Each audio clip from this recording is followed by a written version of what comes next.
খুব মনের জোর আমাকে আব্বাজান দোয়া করে গেছে। আমার আব্বাজান আমাকে দোয়া করেছেন, কঠিন দোয়া। আমার গাড়ি অ্যাক্সিডেন্ট হয়েছিল আজ থেকে প্রায় 37-38 বছর আগে। অনেকে জানে, অনেকে জানে না। আমাদের বাড়ির থেকে বেরিয়েছে শিয়াখালা বাজার, শিয়াখালা বাজার থেকে কলিকাতা যেতে ছুঁচে স্টেশন আছে, ওখানে আমার গাড়ি অ্যাক্সিডেন্ট হয়ে গেল। ফুল পাঞ্জাব বডি টাটা মার্সিডিজ গাড়ি আর আমাদের গাড়ি সামনাসামনি হয়ে গেল। আমরা শুনুন 5 জন মানুষ, 4 জন দুনিয়া থেকে চলে গেল।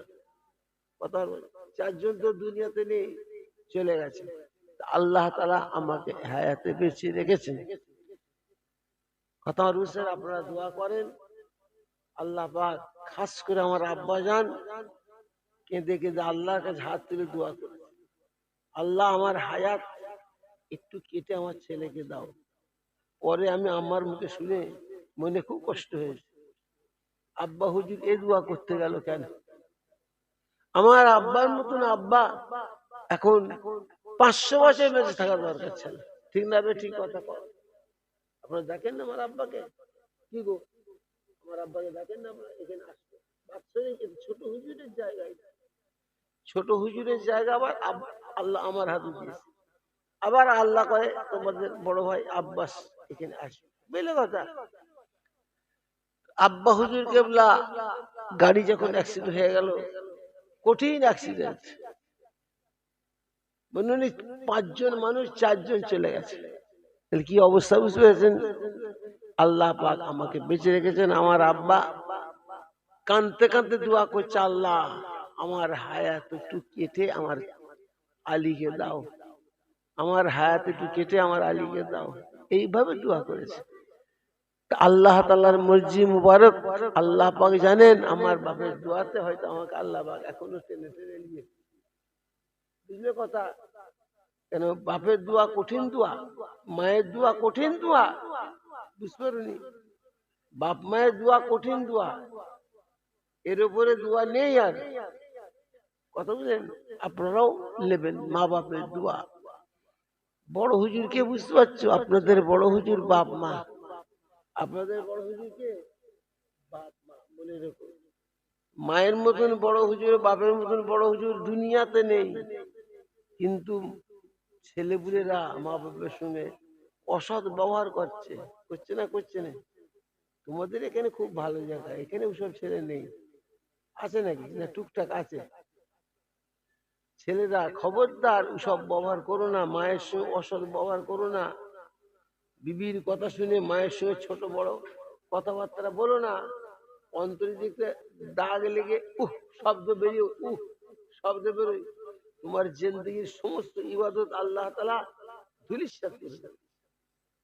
শুনতে পাচ্ছি কি? যত বড় আবেদ হও, যত বড় অলি হও, যত বড় যাই হও, মা বাপের মধ্যে বড় অলি বড় পীর নেই জগতে। বুঝলে কথা? খবরদার। কাজী বাপের দোয়াই আল্লাহ এখনো। আমার আব্বাকে দাদা হুজুর দোয়া করেছিলেন, বুঝলে? আমার আব্বার মুখে শোনেন না আপনারা? শুনেছেন কে শোনেন না? আমার আব্বার মুখে শোনেন না? আমার দাদা হুজুর আব্বাকে দোয়া করেছিলেন, বুঝলেন? ওই যে খড়ের ঘর ছিল, দেখেছেন খড়ের ঘর একটা ছিল, মনে আছে? মসজিদের পেছন দিকে বিরাট একটা খড়ের ঘর ছিল। আপনারা দেখলে মনে করি বাপরে ছোট হুজুর কত ধান পেয়েছে, কত বড় গাদা ধানের, কত ধান। না, ওটা ধানের গাদা নয়, ওটা একটা ঘর। ছোট হুজুর কেবলা খড়ের ঘর ছিল, খড়ের ঘর, বুঝলে কথা? ইটের গাছ নেই, খড়ের ঘর। সেই ঘরে বড় হুজুর কেবলার আম্মা যান আমাদের বড় দাদি। কত বুঝতে পেরেছো? বড় হুজুরের আম্মা আমাদের বড় দাদি। আমার আব্বা, আমার দাদি যখন ইন্তেকাল করেছেন, আমার আব্বার বয়স তখন 12 বছর, অবশ্যই সেইরম তাগড়া। দেখনি ছোট হুজুরকে? কচিবেলার থেকে তাগড়া, মাশাআল্লাহ। দাদা হুজুর কেবলা আমার দাদিকে বলতেন, জুলফুকার যেখান থেকে ঘুরে ঘাড়ে বাড়ি এসো, আমি যে খানা খাবো, যে ঝুটো তাবার উপর থাকবে, আমার জুলফিকারকে দেবে, খবরদার কাউকে দিও, বুঝলে? বলছি দোয়া করেছেন, সেই দোয়াতে আল্লাহ পাকের মর্জি মুবারক, বিরাট ব্যাপার। খানা খেচ্ছেন একদিন, এই কচি ধরে শরীরতে বলো, এই তারা চিল্লাচিল্লি করছে, বাবা ওই ছেলেগুনকে সরিয়ে দাও, মারধর করুন, একটু হেঁকে দাও, সরিয়ে দাও। ওর ছোট ছেলে বোঝে না এসব মূল্যবান কথা, ওরা হয়তো জীবনে হয়তো শুনতে হবে না। বড় দাদি ওই খড়ের ঘরে আমার আব্বা হুজুর খানা খেচ্ছেন, বড় দাদি আছেন, খানা খাওয়া হয়ে গেছে, একটা তোয়ালিয়া নিয়ে মুখ পুষছেন, ঝাড়ুন, মুখ পুষছেন, দাদি জানতে নিয়ে আছে, মুখ পুষছেন। আব্বাজান কোথায় ছিলেন, এসে ঘরে ঢুকলেন। মানুষের সময় কথা কইতে মিজাজ দেখতে হয়, মিজাজ দেখতে হয়, দেখে কথা কইতে, এটা তো কিতাবের কথা। মানুষের সঙ্গে মানুষ কথা কইতে গেলে এটা মিজাজ অবস্থা কি জানতে হয়। ধুম করে একটা কথা বললে হবে। আব্বাজান বললেন আমার দাদাজানকে যে আমার কি হবে আব্বা, আমার কি হবে। ঘরে ঢুকে দেখছেন যে আমার বড় দাদি, আমার আব্বার বড় মা, বড় হুজুরের আম্মা জান, ওটা বড় হুজুরের আম্মা জান, সোনার মানিক, সেখানে আছে। আমার আব্বা হুজুর বললেন আমার আব্বাকে, দাদাজানকে বললেন আমার কি হবে। আব্বা হুজুর বললেন তোমার কি হবে মানে। তখন আব্বা হুজুর বললেন আমার বড় ভাই বড় হুজুর বিরাট বড় আলেম, মেজো ভাই মেজো হুজুর বিরাট বড় আলেম, নোয়া ভাই ন হুজুর বিরাট বড় আলেম, সেজে ভাই সেজে হুজুর বিরাট বড় আলেম, আমি লেখাপড়া তো জানি না, আমার কি হবে। এই কথাটা বলছেন দাদা হুজুর, আমার আব্বা জান। দাদা হুজুর মুখ বুঝতে বুঝতে একটু মুচকি হেসে বললেন বাবা কচি তোমার কি হবে মানে, আমি তোমাকে দোয়া করছি আল্লাহ পাক তোমাকে বিরাট বড় আলেম করবে, আল্লাহ পাক তোমাকে বিরাট আলেম করবে, আর তোমার দুয়ারে সব সময় পালকি লাগানো থাকবে। বুঝলে কথা, পালকি মানে কি, এখনকার পালকি কি মেশিনের পালকি, আগে ছিল কাঠে দিয়ে পালকি বানানো হয়। আমার দাদা হুজুরের বাড়িতে একটা ছিল, দাদা হুজুরের চড়তেন পালকি, সেই টিনের আরচালার ভেতরে ওই বোর্ডিং এর ছাদের পড়া গেছে। অনেক দিনের কথা, আস্তে আস্তে নষ্ট হচ্ছে, বুঝলে কথা। ওই মাগুরা, যশোর জেলা মাগুরা, নাম শুনেছেন? যশোর জেলা মাগুরা একটা জায়গার নাম। হাজি সাহেব, মাগুরার হাজি সাহেব দাদা হুজুর খলিফা, ওনার বাড়িতে একটা আছে। দাদা হুজুর চড়েছিলেন একটা জমিদারের পালকি নিয়ে এসে দাদা হুজুরকে রাস্তাতে বাড়িয়েছিলেন। সেই জমিদারকে উনি পালকিতে আনলেন, পালকির মূল্য যা বলেছে তাই দিয়ে বাড়িতে রেখেছে। দাদা আমার পিঠ চেপেছে, বুঝলে কথা। দাদা সে চাপা পালকি জমিদারকে দেয়নি, হিন্দু জমিদারের পালকি ছিল, সম্পূর্ণ পয়সা দিয়ে কিনে নিয়েছে। তো যাই হোক, মোট কথা বহুত ঘটনা, বুঝলে। আব্বা হুজুর কিবলা রহমতুল্লাহ আলাইহি গাড়ি অ্যাক্সিডেন্ট হওয়ার পরে খুব দোয়া করেছিলেন, সেই দোয়া আল্লাহ তাআলা কবুল করে এখনো টেনে টেনে আল্লাহ মজি আল্লাহ পাক নিয়ে যাচ্ছেন। কতদিন থাকবো না থাকবো কেউ বলতে পারবে না, কথা বুঝতেছেন। দাদা হুজুর গেছেন, বাপ চাচা 5 হুজুর দেশ পরিচালনা করেছে, ঠিক না? ঠিক কথা, কথা আর বুঝতে পারেন না। দাদা হুজুর সিলসিলা,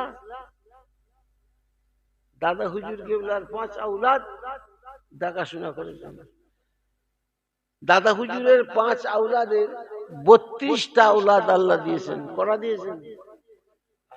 চিন্তার কিছু কারণ থাকে, কারণ আছে কি গো, কথা কওনি কেন? বলে পূর্বরাশির পীর আর নেই, বলছে পূর্বরাশি আর পীর নেই, এসব বানাউটি কথা, খবরদার। পীর না থাকলে চলে? আগো পূর্বরাশি পীর নেই তো কোথা পীর আছে বলো? কোথা আছে? পীর তো অনেক আছে বাংলাদেশে, গ্রামে গ্রামে পীর, গ্রামে গ্রামে পীর। পীর থাকলে হবে? হ্যাঁ, কি গো, কথা কওনি হবে? পাবনা জেলা থেকে চলে এলো এক মানুষ, পাবনা জেলা, নাম শুনিনি? পাবনা জেলায় বাড়ি, শাহ সাহেব। শাহ সাহেব চিনতে পারবেন? বিরাট চুল মাথায়, পাগড়ির মতন বেঁধে রেখেছে চুল দিয়ে, বুঝলে? এত বড় বড় দানা, তসবি গলায় জড়িয়ে প্যাট বের করে ফুরপুরা শেষে হাজির হয়ে গেল। বাড়ি ছিলেন না, উনি এসে শুনলেন যে ফুরপুরার পীর সাহেব হুজুর বাড়ি নেই। ওনার একটা পাশে দোস্তের বাড়ি আছে, একটা খুবই মহব্বতের মানুষের বাড়ি, ডাক নাম ছিল বড় মৌলানা সাহেব। বড় মৌলানা সাহেব আর আমার আব্বা যান একই পীরের বাইক, বুঝলে কথা, একই পীরের বাইক, কথা বুঝতেছেন? তো সেইখানে সুফি ফাতে আলী ওয়াইসি হুজুরের দুইটা মুরিদ, আমার দাদাও মুরিদ ওনার হাতে, তিনিও দাদা হুজুর ওনার হাতে মুরিদ। তানার বাড়ি দাদা হুজুরের বাড়ি থেকে একটু বসে, আমাদের বাড়িতে একটু বসে। তানার বাড়িতে যে উঠলেন, বসে আছেন উনি, হুগলি মাদ্রাসায় চাকরি করতেন। হুগলি মাদ্রাসা নাম শুনেছেন? হুগলি জেলার হুগলি মাদ্রাসায় কাজ করতেন। কে বুঝতে পারছেন? উনি সেই বড় মহাশয়। এসে দেখেন বসে আছে, একবারটি চেয়ে দেখে বাড়ি গেলেন, কাপড় চোপড় সব খুলে আসরের নামাজ তাড়াতাড়ি পড়ে টড়ে দিয়ে বেরিয়ে পড়ে দেখে বসে আছে দাদা হুজুর। তিনি যে বললেন দাদা হুজুরের পীর ভাই গোলাম সালমানি রহমতুল্লাহ আলাইহ, নাম গোলাম সালমানি রহমতুল্লাহ আলাইহ। সামনে যে বলছে, বাবা কোথা বাড়ি রে? দাদা হুজুরের পীর ওনাকে বলছে, বাবা তোমার বাড়ি কোথায়? উনি বলছেন, আমার বাড়ি বাংলাদেশ।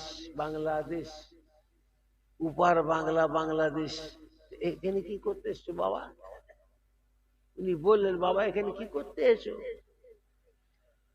উনি মাথা উঁচু করে বলছেন, আমি পীর ধরতে আইছি, পীর পীর পীর ধরতে এসেছি, পীর।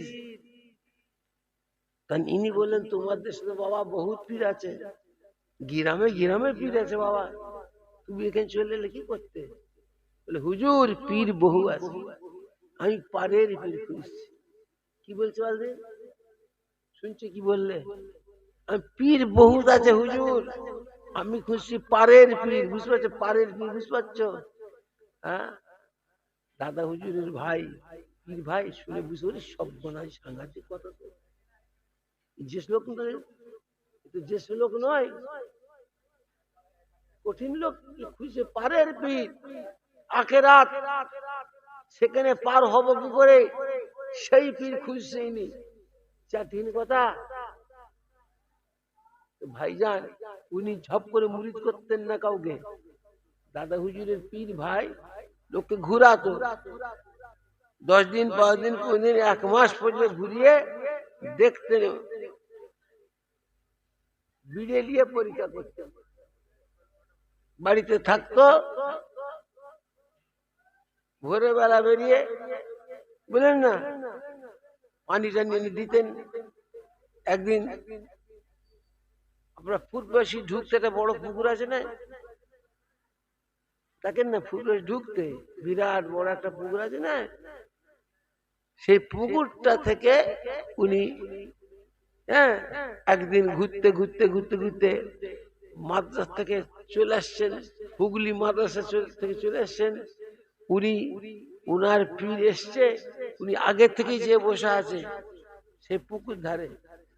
হুজুর এলে পরে হুজুরের লুটাটা, নামাজ পাটিটা, বুঝলে কথা, নিয়ে যাবো বলে সেই ক্ষেত্রে এসে একটু নামাজের রক্ত হয়ে গেছে, আসরের নামাজ। উনি চিন্তা করছেন আমি এখানটায় নামাজটা পড়ে নিই, তারপর চলে যাবে। কথা বুঝতেছেন? ওই পুকুর থেকে তাড়াতাড়ি পানি এনে দিয়েছে। উনি উঁচু টুচু করে নিয়ে নামাজটা পড়লে বলছে, বাবা এই পুকুরের পানিটা এত সুন্দর লাগলো, এত ইতমিনান, এত সুন্দর, কি বলবো বাবা, জান আমার ঠান্ডা উঁচু করে। এই পুকুরের পানিটা এত ভালো, আমার জানটা ঠান্ডা হয়ে গেল। পীর বলে যে জান ঠান্ডা হয়ে গেল। তিনি প্রত্যেক দিন তাহাজ্জুদ নামাজ পড়ার আগে চলে যেতেন সেখানে, যেয়ে 1 লোটা পানি এনে দেড়ে থাকতেন চুপ করে। হুজুর বাড়িতে বেরোতো আর হুজুরকে বলতেন। কথা বুঝতে পারছেন? এরকম চলছে। আল্লাহর কুদরত রোজ দিচ্ছে, কিন্তু হুজুর বুঝতে পারছেন না। আল্লাহ তো বুঝতে দিচ্ছে না। তো আল্লাহ না বুঝতে দিলে কেউ বুঝতে পারে? হ্যাঁ, যত বড় মানে পীর হয়ে যাক না, আল্লাহ না জানালে সে কিছু জানতে পারে? ও জানতে পারে কি? আল্লাহ পাক জানিয়ে দেবেন জিনিসটা। একদিন হুজুর ওনার আসবার আগেই ঘর থেকে বেরিয়ে পড়েছে, বুঝতেছেন? উনি যে সময় এসে পৌঁছে যাবে পানি নিয়েছে, তার আগে হুজুর বেরিয়ে পড়েছেন ঘর থেকে। বেরিয়ে খানকা পর্যন্ত হুজুরের দলিজ ঘর দেখছেন, সামনে যে ঘুরছেন, ডাকছেন, চিল্লাচ্ছেন, দলিজ ঘর ঢুকে দেখছেন সেই লোক নেই। খুঁজছেন, বেড়াচ্ছেন, কোথায় গেল রে বাবা, এত রাত্রের লোকটা কোথায় গেল রে, খুঁজছে। কথা আমার বুঝতেছেন? কিন্তু পেচ্ছেন না। হুজুর ঘুরছেন, কোথায় গেল এত রাতে, কি সর্বনাশ হলো, কোথায় গেল? আস্তে আস্তে সে এসছে পানি দিয়ে, বুঝতে পারছো? আল্লাহর কুদরত সামনাসামনি হয়ে। এই বাবা, তুই কোথায় গেছিলে? আরে মিয়া, কোথায় গেছিলে? চুপ করে আছে। আরে কোথায় গেছিলে বলো। হুজুর উজুল পুকুরে গেছিল। উজুল পুকুর কি করতে গেছিলে? বলছি উজুল পুকুর, সেই পুকুরটার নাম কি? উজুল পুকুর। পূর্বাসী ঢুকতে বড় পুকুর নেই? আপনারা নেবে ডান দিকে যান, আমাদের বাড়ি দিকে ডান দিকে রাস্তা ধরে চলে যান, ওই পুকুরটার নাম হলো উজুল পুকুর। তো হুজুর উজুল পুকুরে গেছুন কেন? এই তো একটা কল, এখানে একটা পুকুর, ওখানে একটা পুকুর দেখাচ্ছে, সব ওই একটা পুকুর। তুই এত থাকতে তুই উজুল পুকুর কি করতে গেছো? চুপ করে আছে। আরে মিয়া, তুমি এত থাকো ওখানে কি করতে গেছো? কি করতে গেছো বলো বলো। তখন ঝরঝর কান চার বলছে, হুজুর আপনি বলেছিলেন খুব আরাম হয়েছে উজু করে। আপনি বলেছিলেন, মনে আছে? আপনি বলেছিলেন এই পুকুরের পানিটা উজু করে খুব আরাম হলো আমার, আরাম। আমি হুজুর আপনি আরাম লেগেছে, আমি সেই দিন থেকে পানি আনছি। শুনছো? হুজুর ওকে ধরে বুকে করে চেপে লিটে দোয়া করে দিলে, দোয়া শেষ। দোয়া করো বলতে হয়নি, দোয়া অটোমেটিক বেরোই।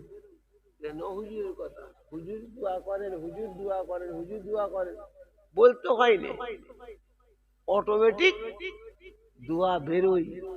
সেই দোয়াটা হলো আসল দোয়া। কথা বুঝতে পারছেন? সেই দোয়াটা হলো আসল। তো তোমরা আসল দোয়া লওয়ার চেষ্টা করো। দাদা হুজুরের দরবার খবরদার ছেড়ো নি। দাদা হুজুরকে ছেড়ো না, আমাকে খারাপ লাগে সরে যাবে, আমার একটা ভাইকে খারাপ লাগে সরে যাবে, কিন্তু খবরদার দাদা হুজুরকে ছেড়ো না, ঠকে যাবে, ঠকে যাবে। কেন? দল হবে ৭৩টা, আর জাহান্নামায় চলে যাবে ৭২টা, থাকবে কটা? এগো বাবা বলো না। আল্লাহ রসুল বলছেন, আমি বলিনি, আমার বাপ বা দাদাও বলেন না, এটা বলছেন কে? আল্লাহ রসুল। আমাকে নবী বলে মানবে, কি বলছে? হ্যাঁ বলবো। আল্লাহ রসুল বলছেন আমাকে নবী বলে মানবেন, আমার উম্মত তারা দাবি করবে, ওদের মধ্যে দল মত জামাত হবে ৭৩টা। কটা? ৭৩টা। কুল্লুহুম ফিন্নারে ইল্লা ওয়াহিদাতুন।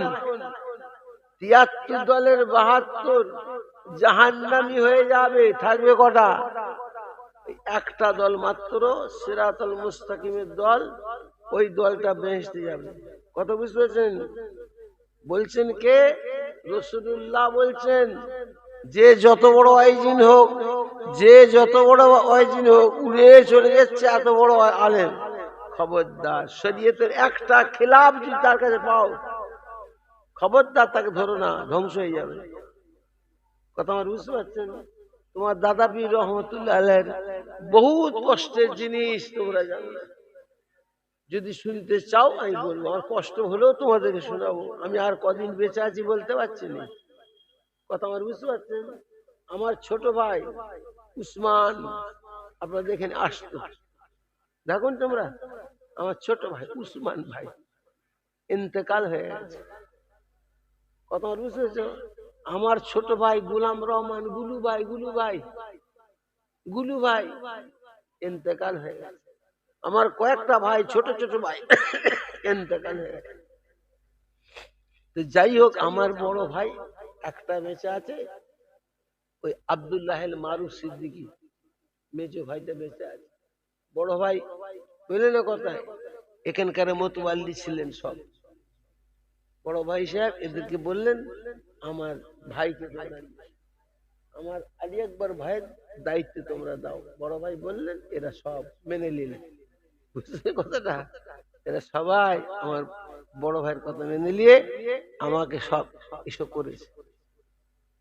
যাই হোক, মোট কথা, কত কষ্ট দাদা হুজুর করেছে শুনবেন একটু? আমি বলবো আগা, বলবো বাবা, আজকে ওয়াজার হচ্ছে না, তোমার দাদা বীরের আউলাদদের ছেলে ছেলে পোতা ছেলেদের দু একটা কথা শোনাচ্ছে। তো